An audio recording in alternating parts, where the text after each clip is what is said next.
Okay, well then, I'm going to call this meeting to order, and I want to say that there are 6 of us here, so we have a quorum. And we have myself, Paula Cole, we have Bill Ewing, we have Jim Hamilton, we have Tyler Bowden, we have Brenda Wells, and we did have, there's Toby. Okay, now we have Toby. Okay, so we have a pledge of allegiance to the flag. And I guess we stand up, even if we're home, right? I pledge allegiance to the flag of the United States of America and to the republic for which it stands, one nation, under God, indivisible, with liberty and justice for all. Okay. So I'm going to, you all got the minutes from the February 11th meeting, and I need a motion to approve those minutes and a second. Thank you for your report. EDT is your comment. The minutes from the February 11th meeting. Okay. And a second?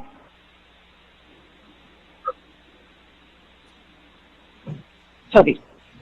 Okay. I actually have one question about this. On the February 11th noted that we didn't have a quorum at the part of the meeting when we were supposed to approve the December minutes. So I just was confirming that as part of this approval, we're also approving the December minutes. I saw that too, but I don't think we ever had a lack of a quorum. So I don't understand that either. Is Janet, or we had a quorum, correct? Because the only person that wasn't around on the 11th was Burton, and then on the 10th, I'm sure we had almost everyone. I think we had 4. I think we had 4 people. Lisa, do you have that in the minutes at all? Yeah, I will have to research. This is Lisa, and I will need to research and go back and look at the December minutes. I'll do that now. Okay. Because I have some notes, but I think we had 4. Okay. All right. I can also amend my motion to approve the minutes from February 11th as well as the minutes from December 10th, 2019.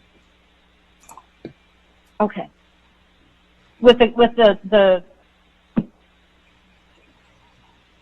assuming that we had a quorum, because we think we did on the December 11th, we couldn't have had a meeting. Yeah, if I recall, disclaimer that yes, we started the meeting without a quorum, and I'm not quite sure exactly. We didn't have a quorum at the time of the meeting, and then we had a quorum. Yeah, after. I think so too. Okay. Okay, so then this is a question for Janet. The special presentations, I had asked Brenda, but you have it on the agenda later on. And I don't know whether we have any public input. We do have one, but it's for agenda item number 5. So do we have any other public input, Janet? Not that I'm aware of. Lisa, did you get any other public input? I did. So the December 10th, 2019 minutes were not approved. We did have a quorum. However, at the February meeting, at the February Human Affairs Committee meeting, Burton Wagner was not present. So even though there were more than 5 or 4 members, Burton Wagner there was only four members were present at the December meeting, and Burton Wagner was one of those. So since he was out on the February 11th meeting of 2020, those minutes could not have been approved because there would have only been 3 of the members who participated. Okay, Bill, so I'll continue. The December 10th, Bill did show up.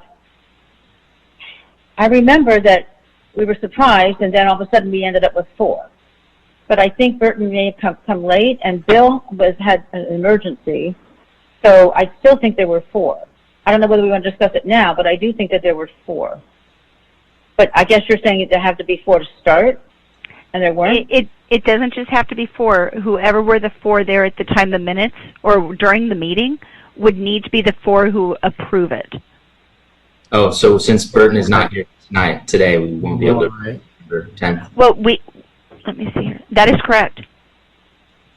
Got it. So it's just carried over because Burton's would be not carried present. over to the- He was present that in is December correct. and hasn't been present the last 2. So Correct. that's why it's a holdover. Got it. So Okay. I'll rescind my motion amendment and continue with the original motion to approve the minutes from February 11th. February 11th. Oh, wait, okay. And now I need a second. I think Toby seconded that. A second. Okay. All right. Okay, then. And we don't have a special presentation, so we go right on to the item number 4, which is the finalize the draft annual work plan as directed by City Council. I'm sorry, Paul. Quickly vote on the motion. Oh, sorry. Okay. Can I have a motion to approve the minutes from from February 11th? Aye. Aye. Aye. Aye.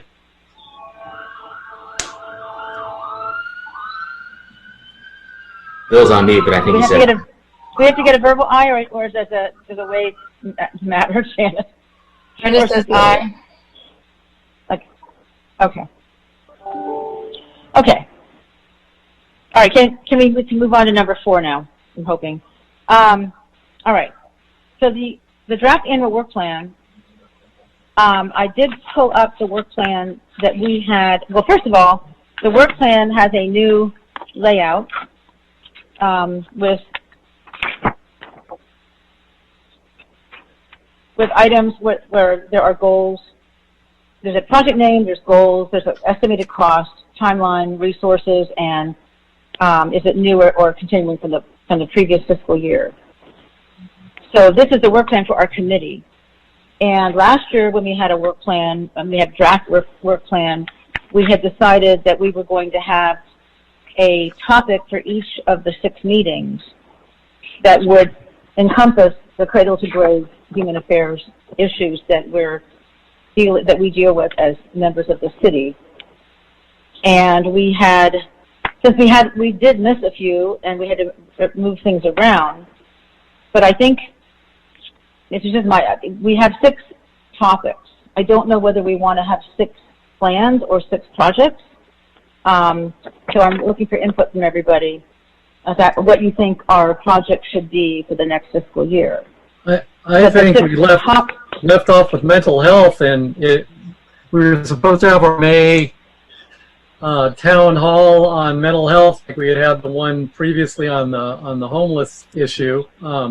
I'd say I think that we should just continue our mental health aspect till we get that one, take it one step at a time, because progress was made. Bill and Tyler and you and everybody had put. Toby and Brent, I think everybody contributed to that one, even though we weren't specific necessarily committee members on that. But I would like to see the mental health one continued, or as a priority. Correct, because it was supposed to be February, and it was February, and then we were going to have the forum, and then we couldn't. So yeah. I do agree that could be a project, and the project could be the forum. The town hall forum, whatever you want to call it. So that could be a project. And then we also, but we can flesh that out now. I'm not sure how much we have to flesh this out now, Cecilia and Janet. Do we have to fill this form out, or do we have to come up with the projects and then discuss them before the next meeting? I'm sorry, Paul, I could barely hear that. Can you repeat that? I said, do we have to flesh out this annual work plan, or do we have to just decide what our projects are going to be and then talk about it later and then present it in August? Yeah, I think let me look at the template, but I believe you would put it on the template, and we can talk about it at the next meeting. Like, you can come up with the ideas and then talk about it in the August, I think it's the 11th meeting, maybe finalize it at that point. Okay, good. All right, so we had, yes, the next thing we were going to work on was mental health, and we did not get to finish that, so I agree with that. The one after that, that was going to be April, which we never had, was senior issues, and I'll just go down. The one in June was going to be human trafficking, and we are going to talk about that today. And we can talk about what projects we have, although we may have one already almost completed. Brenda will let us know. We were then going to talk about substance abuse, which is going to be in the summer. It was going to be August because we felt that a lot of kids would be not in school and the structure would be less, but everything's turned upside down. But I still feel we need to have a substance abuse. Then there was going to be youth, right when the kids went back to school. In October, we were going to have youth. And then we were going to go back to the homeless issue. So that's how we were going to use this coming year. But now everything is, like I said, topsy-turvy. So, Yeah, input from everybody? I can also add that, you know, we had drafted and approved that work plan in December, and it's just in a different format than what the council's provided. So it'd probably be a good idea to push this vote until our August meeting, and maybe we can have a small committee of people, you know, work to put our previous work plan into the format that the council has provided, so that we can finalize and approve in August. I think that's great. I just did. Okay. I just want to make sure that's okay, that they didn't want anything by now.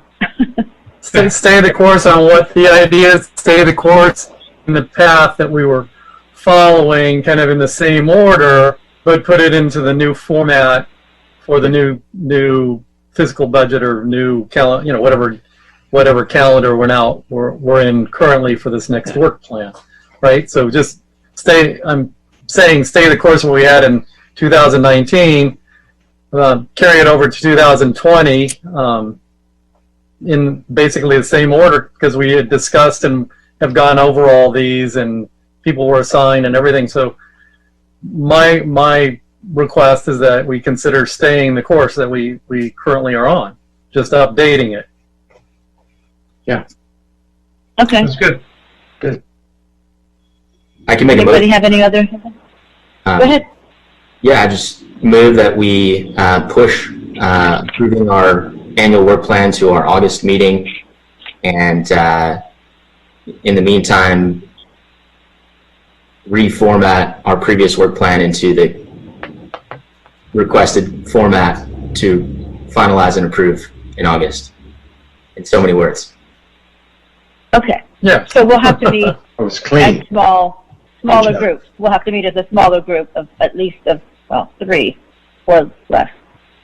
So do we have to nominate the people, or do we want to just, I guess we can work on it on our own before August, as long as we have something to present in August that's formal that can be approved. Or we could talk about who's going to take what, or we can just, the ones that worked on it before was Brenda, and it was Bill and me and Tyler, the 4 of us, I believe. I think it was just 3 of us worked on it. It had to have been 3, yeah. It was at Brenda's place. So it was Brenda, okay, so, all right. So I don't know how we have to formalize this, or we could just meet on our own and we'll put it together and we'll present it in August. So make sure that's acceptable. That sounds fair, Paula. If you want to just lead the effort and coordinate that and just not meet with more than 3 people. Okay. Same thing. It's kind of like you, Paula, and you and Brenda have been working successfully on it in the past. So it's a matter of changing format and entrusting you 3 with changing the format and getting it ready for City Council how they want it. And there's enough expertise amongst the 3 of you in order to do that, correct? So More than enough. More than enough, yes. Okay. That's right. That's right. It was Brenda and Bill and me. I'm trying to remember the day we met at Brenda's office. Tyler wasn't there. Okay. Okay, so it was the 3 of us. Brenda, Bill, and me. Okay. I will. We'll figure it out, and we will have something formalized. We may need some help from staff about cost, if there is any, but we'll try not to have a cost. So, all right. We may need to just get a second for my motion and vote on it. I second Can I it. get a second? Thanks, Jim. Okay, all in favor? Aye. Aye. We can't repeat what it is, but I'll vote for it. That was- Okay. All right, now, the draft massage ordinance update. And Jennifer is on to discuss that with us. So let us know where we are. Hi, this is Jennifer Savage, Senior Planner with the City of San Clemente. Our work to update the massage ordinance started in 2017, and in 2018, unfortunately, was put on hold. In 2019, the City Council directed staff to continue that work, and we started that work late 2019 and into this year. Unfortunately, COVID hit, and so we had to pivot and change a little bit of our plan. And that change was specifically not taking the draft massage ordinance to the Human Affairs Committee for review and comment. The positive side to our progress is that we chose to continue pushing the draft ordinance through the Planning Commission, knowing that two things. One is the Human Affairs Committee had provided several comments on draft provisions in the past, and second, Brenda and I were able to communicate by phone and email to make sure that the comments of the Human Affairs Committee were included in that draft ordinance. We went to the Planning Commission for a study session in May, and we went to the Planning Commission for a public hearing and recommendation on July 8th. And I'm happy to report that on July 8th, the Planning Commission recommended approval to the City Council to adopt the massage ordinance amendments. Those amendments are scheduled to be reviewed and taken action on by the City Council on August 18th. And this concludes my report, and I'm available for any questions. That is wonderful. Yeah.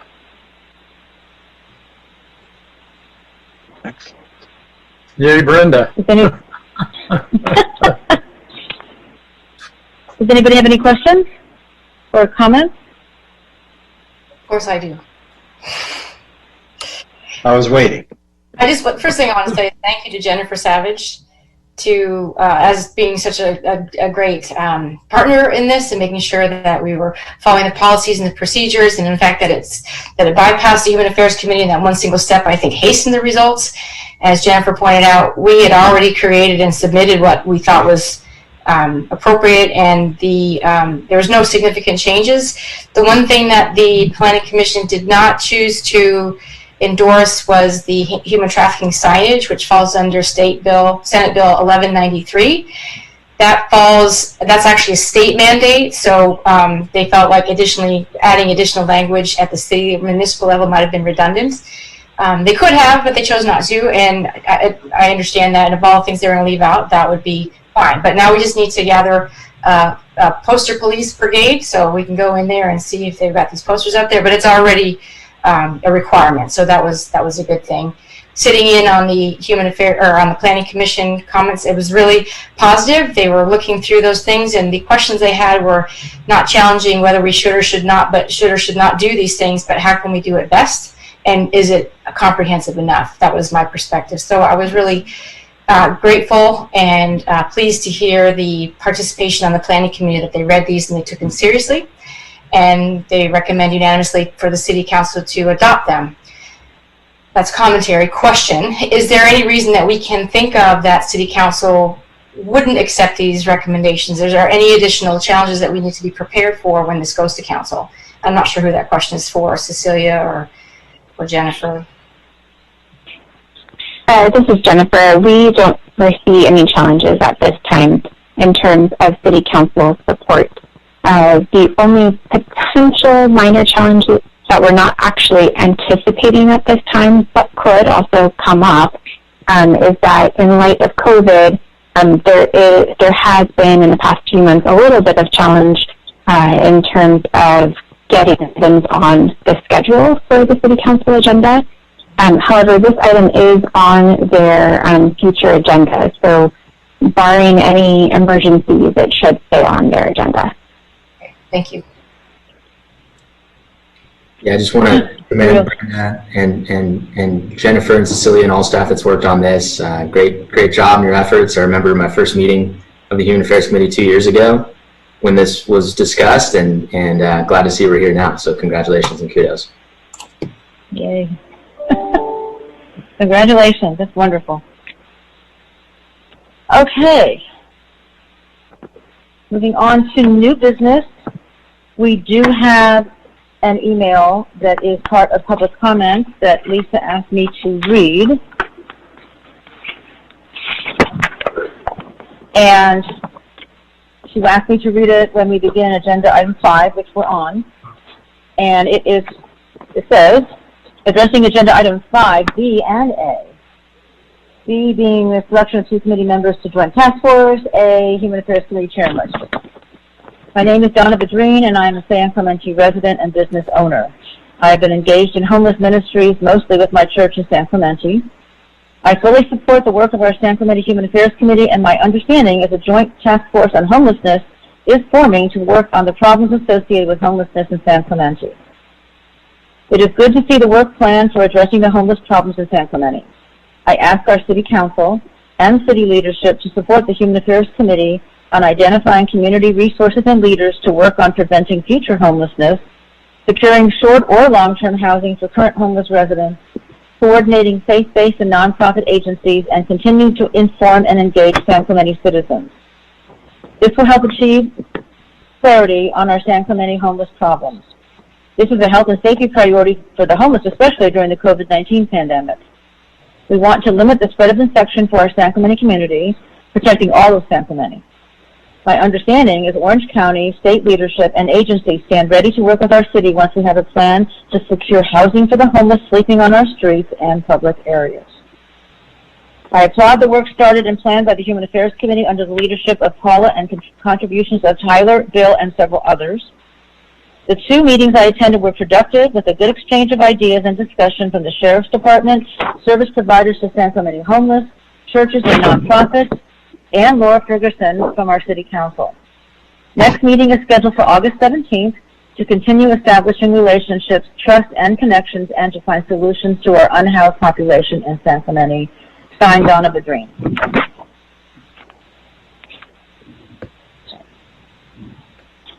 So,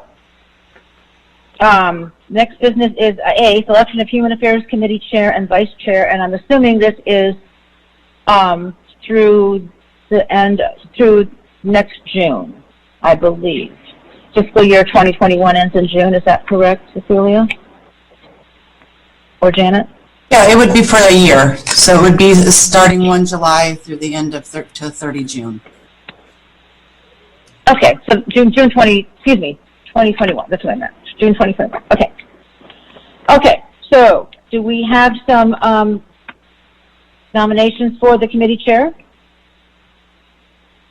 I nominate Paula Cole as maintaining her role as committee chair. Second. Third. Thank you, guys. Okay, do we have, I guess we have to vote? Do we vote on that? I guess I have to vote on that. Okay, so all those in favor of my staying as chair? Aye. Aye. Aye. Opposed? Okay. Thank you very, very much. Thank you. It's You're doing a good job, Paula. Yes, you are. Thank you, and I tell you, I get out of my comfort zone, and I like to get out of my comfort zone, and it's very, very rewarding for me, and I'm hoping that I energize people. I believe that we all work really well together, including everyone that touches us in the city as well. Well, you've done a fabulous job of leadership in the Yes. time that I've been under your leadership. I can attest to that. I say. Thank you very much. We've all had a wonderful experiences, and it looks like it might go on for another year, which is fine with me. Okay, so I'm looking for nominations for the vice chairman. I would like to nominate Jim Hamilton. Can I Second. get a second? Yes. Okay. And Jim knows everything about the city. He walks around every day. He knows what's going on. He pretty much knows who lives in every single house, I Exactly. think. Even though I have walked with him they're out. Even though it's not a house, right? Yeah, I'm Very, very, very valuable to have feet on the street like that. It's just very valuable for our committee to have someone like Jim. So I would like to nominate him for vice chair. Can I got a second, I'm sure. So all those in favor? Aye. Aye. Thank you. It's a pleasure. It really is a pleasure. It's a good team. It is really, truly a team effort, and everyone contributes in a variety of ways. And I think everyone, is passionate about what they do. But in a polite way. I won't, if we look at what Brenda's gone through over the last couple of years, what seems to be something that's simple is actually more complicated than anyone would ever imagine, especially when you first step up to participate, which, I'm just using Brenda as an example of a good thing that's come out of efforts of this community, the whole community, because it's not, and that's what's beautiful about this group, to help facilitate that and liaison within the community, because it truly takes, as we can all attest, a lot more than meets the eye to make real accomplishments, as this one example shows, or the homeless town hall meeting, and all the efforts put into the mental health that went in, that that people have put in. So that's my acceptance speech. Thank you. And Jim, I'd just like to commend you for the servant leadership that you provide to the committee. You don't even go around telling everyone what you do, but you're always doing it. You're just somebody who's out there serving the human affairs of the residents of San Clemente. So I appreciate what you do without even knowing everything that you do, because you just do it for the sake of doing it, and I appreciate that. Yeah, thank you. Thank you. That's pretty good. Thank you. Thank you. Thanks, Jim. Okay.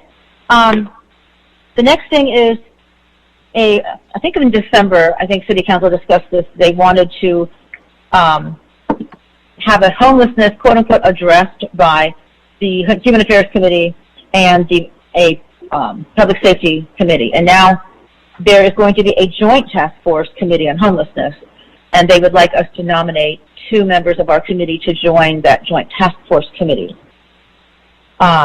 I would like to nominate Tyler Bowden and Bill Ewing, to be on that joint task force. And we can have discussion, or a second, and we can also talk about homelessness, since we have lots of time left. So are you interested, Tyler and Bill? Are you both interested? Yeah, assuming you accept our role. Yes, indeed. Yeah. I'd like to know that the joint part here. Does it have one or the other of our organizations sort of responsible, or is it just joint? In other words, the 2 of us would join 2 other people, and then all of us would form a committee. I think that's our understanding. Is that right, Tyler? And then the question is, what's the authority here? In other words, who is the person or organization that has the responsibility to call the meetings and carry out the agenda and that sort of thing? So, yeah, Bill, I think that's a really fair question, and I might even ask Janet or maybe Cecilia if they might have a response. I think there's certainly been some confusion about exactly what the direction was from council, and maybe what the vision for this task force.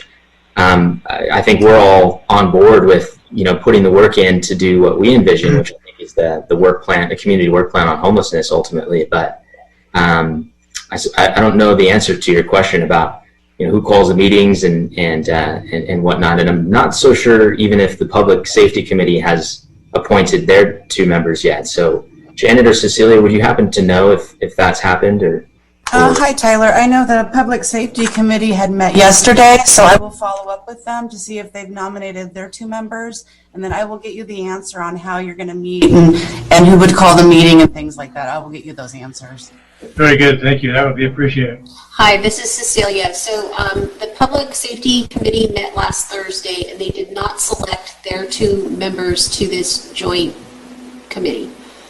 So that will happen at their next meeting. And Bill, to your question, this task force or subcommittee is limited to 2 members of the Human Affairs Committee and 2 members of the Public Safety Committee. And it will be staffed by Janet from Human Affairs, who's helping the Human Affairs Committee, and Adam Atamian, who is the staff administrator to the Public Safety Committee. Great. Thank you so much.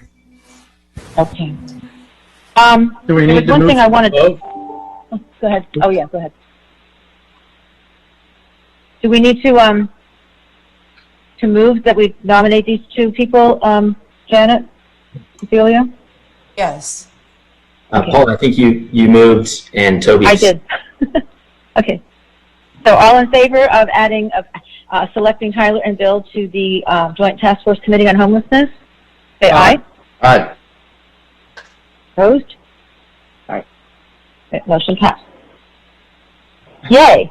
Before Brenda talks to us, I did want to say one thing, because this is new business, and this, Cecilia and Janet, Toby and I would like to get back to the high school in one way or the other to somehow get in touch with the kids. We sort of missed the juniors as they were leaving or becoming seniors, and we would like to do whatever we can to help, because it's going to be very, very challenging for everyone to go back to school, take your SATs, figure it all out. So Toby and I would like to, we don't know who to talk to, but we'd like them to know that we would like to be engaged in the high school in any way that they would like us to help, so that we can get these kids back on their feet, whoever needs it. I know that at least one of the kids that we recommended, I'm sure she got into Columbia, which is what she wanted. I did write something for another kid later, but then we've all sort of lost touch. I've tried to get a hold of the school, but nobody answers. So we'd like to do whatever we can to get these kids back on their feet as seniors, and even the juniors too, because they've lost so much time. Yeah. Paula, I will reach out and try to make contact with the school so we can make that happen. Good. Okay, thank you. Okay. All right, so the next thing is, the topic for this meeting is human trafficking, and I asked Brenda to present to us. Go ahead, Brenda. Yeah, thank you so much for letting me talk on this topic. Before I get there, just 2 thoughts. Everyone got the message that the social services grants were defunded for all. Yeah. So, Yes. yeah, I'm not sure that there's anything to be done or to be said to those applicants, me being one of them.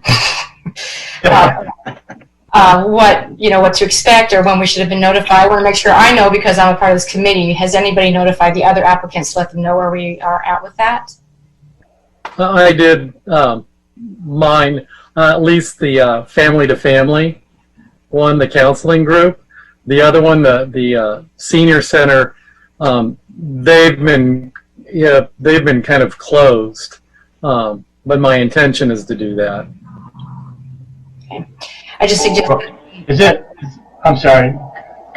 Is it possible to get an explanation from someone as to what happened there on the funding? And I think we're being notified kind of late about this. And a lot of us put in some time on either qualifying the applicants or reviewing the forms. Yeah. And it would be interesting to know why the decision was made and what the priority is or is lacking that caused this kind of an effort. Not asking that very well, but is Cecilia there or anybody that can respond to that question? I can answer that question. What happened, I guess that's the question. I'll respond to Brenda's question about notification. Letters went out to the applicants last week, and Janet did follow up with an email to all of you committee members letting you know that applicants were notified. The reason for not funding the grants this year had to do with, very simply, the city budget. Because of COVID and the impacts to the city's general fund, we had to cut back on quite a few things. And this was one area of funding that was not included in the year's budget. So it's simply budgetary, and there were other cuts to departments' budgets and to the general fund. And this was one of them. We were able to take funding that's available through other means to fund some of these programs. So we did have the benefit of some additional CDBG funding and some other state grants that we've been able to utilize and fund some of the services that would have been funded through these general fund grants. So, I mean, that's really it in a nutshell. It was a budgetary consideration. And in terms of timing, we typically, it's not our practice to notify the recipients before the budget has been adopted that they are the recipient of the grant funds, because we don't know what the council is going to do with the budget. The council as a whole may look at the list of recipients that are recommended for funding and the funding amounts, and they may alter those amounts, and they may decide to eliminate funding for certain recipients. So we as a practice historically have not notified any applicants of the council's decision to fund until after the budget has been adopted. I guess I would just follow up and say that it would have been probably a good idea to have our committee be involved in at least commenting to whoever's putting the budget together about priorities. That would have been a nice gesture, I guess, on the city's part. If I could add to that, I think it would be good for our committee, I think, to try to do something for these organizations, whatever we might be able to do.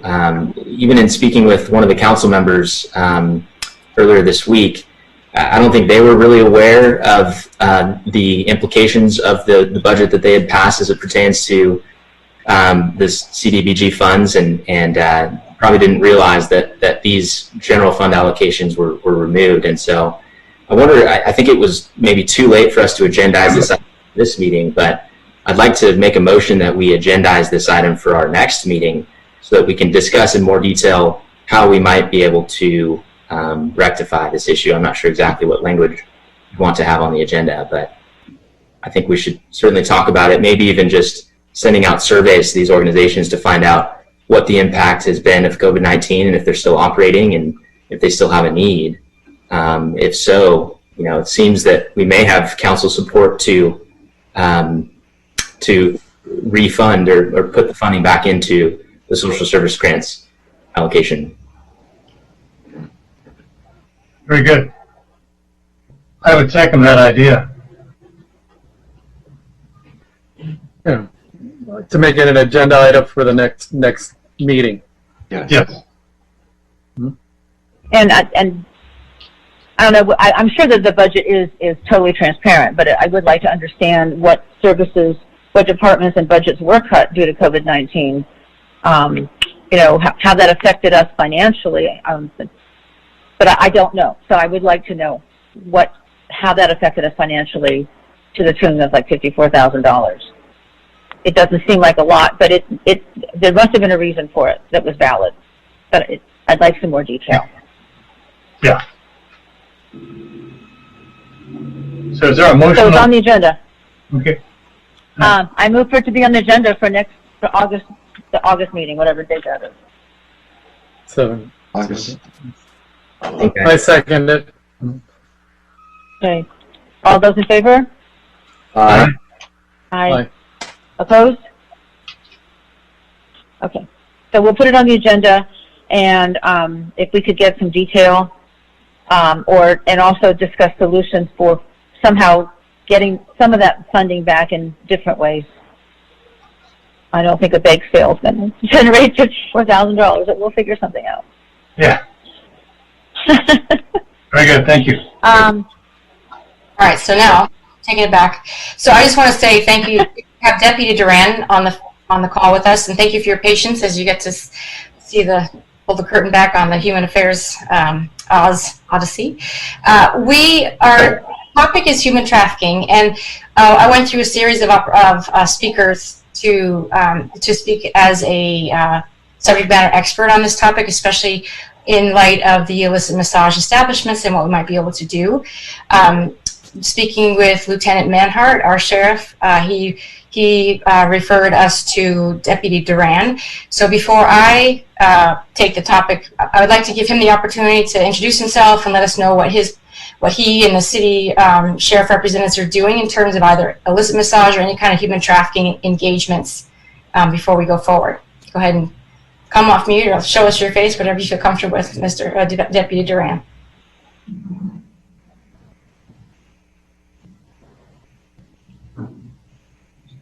You may be muted.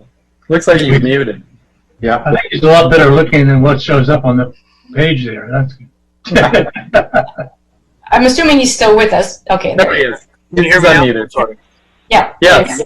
All right, I'm sorry about that. I got a lot of radio traffic in the background too, so please bear with me. Yes, so I'm sorry, you wanted me to speak in reference to human trafficking, or maybe I'm misunderstanding. I didn't come prepared for that. I deal with the homeless mainly, and so that's what I thought this was going to be in reference to. Okay, I was worried about that when I mentioned to Lieutenant Manhart that we were looking for a city representative. The topic was IMBs and human trafficking. So we can, should you choose to accept it, now that we have you and homeless is a topic, we can do a quick shift to that topic if that's permitted. If not, I'll take it from here. What I like the idea of, so Deputy Duran is the homelessness lead officer on this issue, and why I think this is really timely is that homelessness or unhoused is going to take a really different look in a real hurry, where it's not just going to be those people that we see and know and are familiar with on the bus stops and the park benches. These are people who have lost their income, and the rent deferrals are about to end this month, and unemployment is going to end this month. And I think it's going to take a much different look at what homeless is going to look like, not just in our community, but in communities everywhere. So that's my thought. We can give it to that topic right now. If that's authorized. If not, I'll just talk about the human trafficking thing.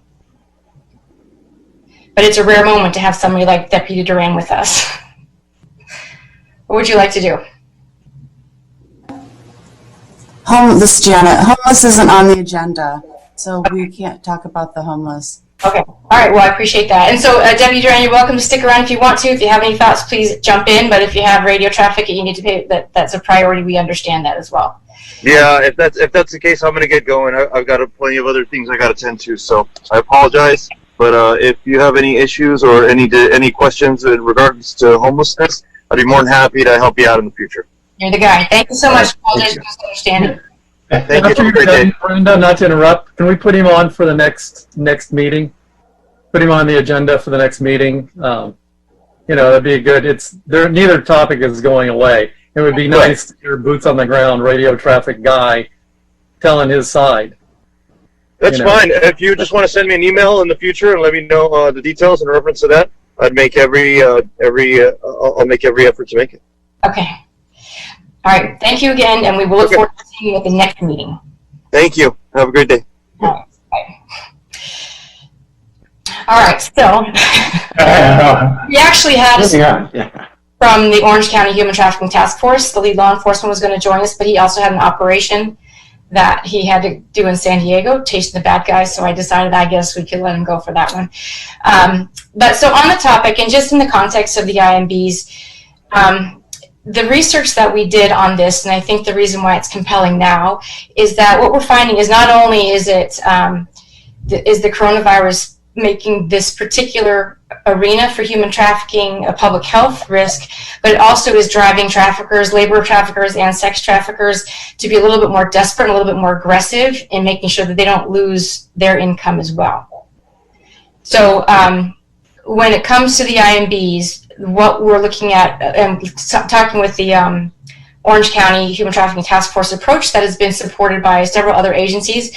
And then we also have Deputy Darnell from the Orange County Sheriff's Department, who's in charge of VICE, who also would have been here had he been able to both support this process, which is when we see a business, so having IMBs are required to be shut in the new, mandatory high risk areas, but they are still seeing customers, which is a danger to public health, not just those providers in that space, but also to their family and their community members when they're going out there.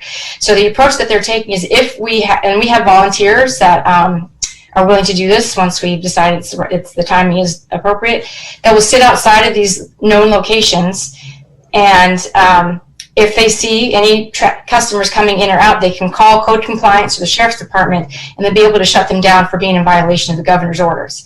So that's at least a minimum of public health and safety. But why it matters in the context of human trafficking, and what's the misconception about IMBs, is that these are illegal immigrants who came here and this is what they're doing by choice. That's not the case. The research shows that the majority of these women were brought here from their home countries as vulnerable members of their own society, plus being recruited from Asian communities here in the U.S. under false work pretenses. They work with a visa broker where they get, they have to pay anywhere from $30,000 to $50,000 to this visa broker who goes and gets them false identity, false diplomas, false education things, false connections in the U.S. that gives them that temporary work visa to come to the U.S. to perform work that they thought was going to be different, but ends up being in these massage establishments, at which point they owe this $30,000, $50,000 to these visa brokers at loan shark rates, 30% or more rates and their only source of income is tips. So if you've ever seen any of these businesses, it's really cheap, massage here, 1 hour, $50. It's way below market rate. That's an indicator. But what that means, that's just how much it costs to get in there and make an appointment, at which point you have the lineup of the women, and you can choose them based on all kinds of, just think about picking a size of pants, waist size, length size, color, wash, all that sort of stuff. It's just the menu of options and menus of services, and then you pay for that. And then once they get the services rendered, any additional money, which is a tip, is given directly to the service provider, but that money she has to use to pay for rent, to sleep in the space they provided, and money and all that sort of stuff. So there's no chance that these women will ever buy their way out of this debt bondage that they believe they owe. Plus, there's a lot of, cultural shame and legal reasons and fear of deportation that keeps them from moving forward. So those are the things that are happening in the illicit massage industry, which is why it's been so compelling for me to move this forward. What we've learned is 84% of the known or suspected based on evidence illicit massage industries are run through a Chinese supply chain. And what that means is they have multiple different locations, and the visa brokers and what they call a clearinghouse, where they show up and they process them to go to these different places. It could be IMB, it could be nail salons, it could be a grocery store, but this is the way they create shell companies to hide the money, launder the money, and hide these individuals, and they get moved around often. So they know chance to make friends with a regular who they might be able to ask help with. They keep their language, low, not competent in English, so they can't communicate with people. And these are all the things that are driving this sexual activity in these illicit massage businesses. Now that's the business operation. When you look at who the users are, and who are the men that are going and using these activities, these are, when it comes to sex buyers, these represent what we consider the low-risk buyers, the people who they consider this like, my wife's getting her nails done, I'm getting a massage, a happy ending. They see it as sort of like a neutral, I'm buying a beer, I'm just getting it done. They don't see the value, they don't see the harm in their activity. They don't connect with the victimization that's happening with the person that's providing these services. So, and and these are the ones that most of the time are with family or have a relationship. And one person said that when he dropped his wife off for her hair appointment, he would go over and get his happy ending. And so that is, just the people who are using it, and they don't connect their victimization with their immediate need for gratification. So those are the buyers. And as far as I'm concerned, as the I-5 and Brenda Wells is concerned, I'm concerned myself not with the appropriateness or the morality of the behavior, other than the treatment of those victims and the organized crime that's perpetuating it and making it really hard to help them. So some of the ordinances that we established are meant to address that. And if you have any questions about those, but I think we all know what they are. So that's why this is a thing that is important for us to think about. And now that we have these ordinances, my next, if you want to join me in this neighborhood campaign, when we see a location that has the indicators, and we either see a customer or we see them, even the open sign is enough for us to call, because they're not supposed to be open.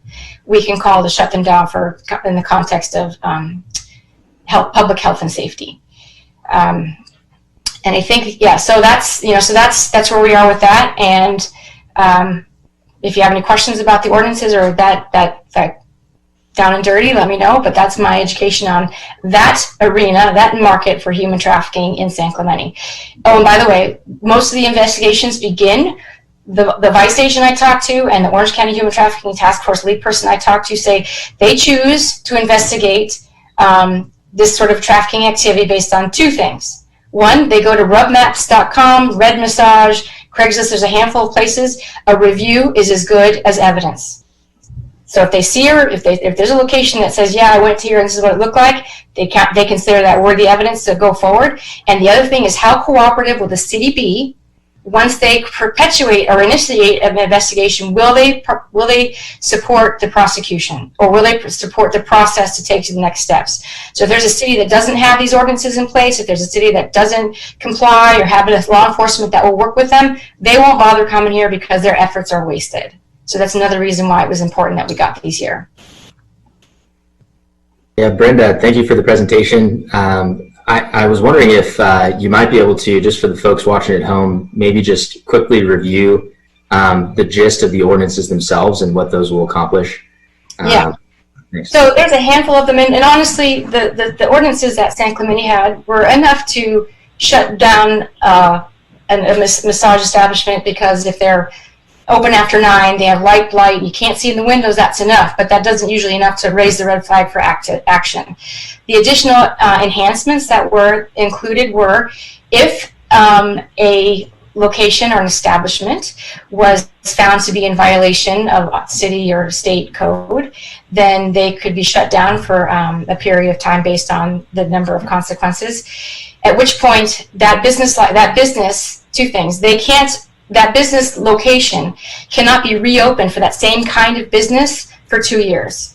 And because the reason, that's in response to the fact, and that's probably one of the most effective things that we could do, according to the law enforcement agents, is that what would happen is they would get shut down, and then a few days later they would reopen again, new name, new license, same business, same location.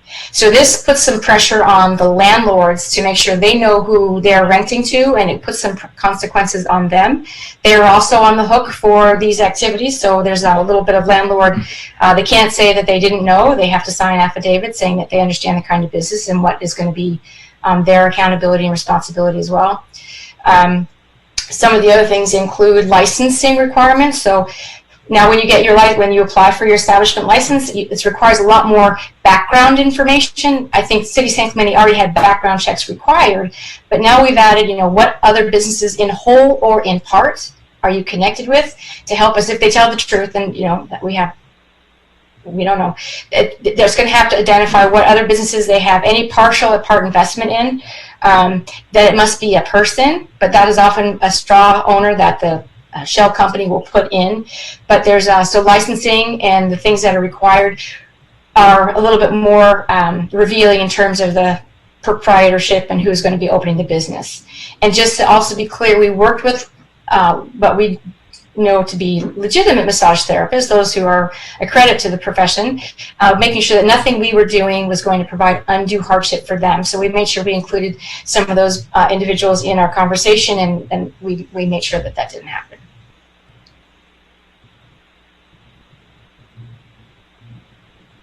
Thank you so much. Sure. Unless there's anything else, I mean, this is a topic that could go on for days. Yeah. Can you talk a little bit about how I mean, it's not all immigrants. They can get kids in high school, boys and girls, but how do they find them? Because they do have relatives here.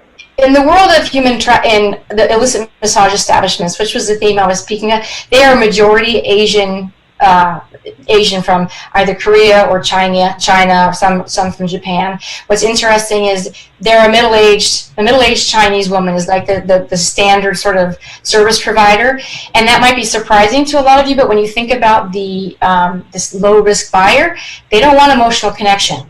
They're not trying to form a relationship. They're looking for a service. So the farther they are from anything that might be confused with a paramour is fine with them. So that's why that demographic works really well with that level of buyer. When it comes to other domestic sex trafficking, even though we just talked about the Asian, 80% of our human trafficking victims in the U.S. are U.S.-born nationals. They're being recruited through high schools, middle schools, and social media. Homelessness, coronavirus right now is going to be creating a huge vulnerability in terms of a lot of people out of work and a lot of people desperate to make money. So it's a recipe for exploitation and all kinds of problems. So also webcamming and the TikTok sugar daddy. I don't know if you've ever heard about that terminology. That's a place where TikTok is a really popular app among kids, and it's like video app. It's like voyeurism of sorts. And it's popular for a lot of things, but one way it's being used by predators and by traffickers is they'll make a relationship, say, hey, if you make a video for me watching you play the guitar, or paint, do what you want to do. It's like, okay, that's really cute. Well, can you smile? Can you sit like this? Can you take that off? Can you next thing you know, and the sugar daddy pieces, they're able to pay them for these opportunities to watch them through Venmo. And you can receive money and spend money through Venmo without ever going through your bank. And if you're a parent, you might never ever know that they have this money that they're getting paid. And that's a sugar daddy. But they also can take that to the next level where they're asking them to do it for other people. And if they don't do it, now they're going to be exposed. And online gaming is another way that boys are being exploited that way, where they ask them in exchange for game tokens and things that come with online gaming. For a picture of them and a naked picture, something like that, and that's how it starts in terms of online. It's how it's showing up a lot right now in coronavirus webcamming. It's like a voyeurism type trafficking. TikTok is a Chinese app, right? Yeah. Yes. And one of the things they're under fire for is data gathering. Right. Yes.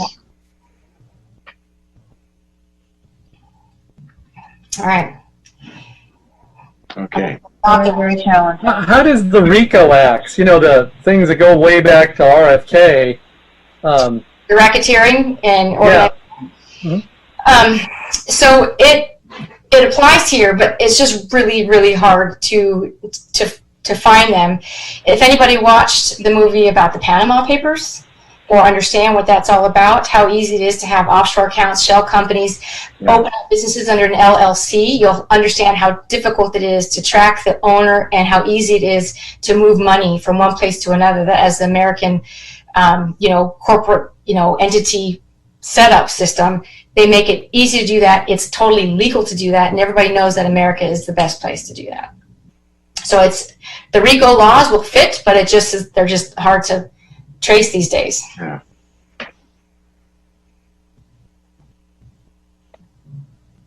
All right, that's it. Let's talk about something happy. Happy that the Conscious Ordinance is about to pass. That's happy, right? Yes. Yeah. Thank you. Noble cause. Thank you, Brenda.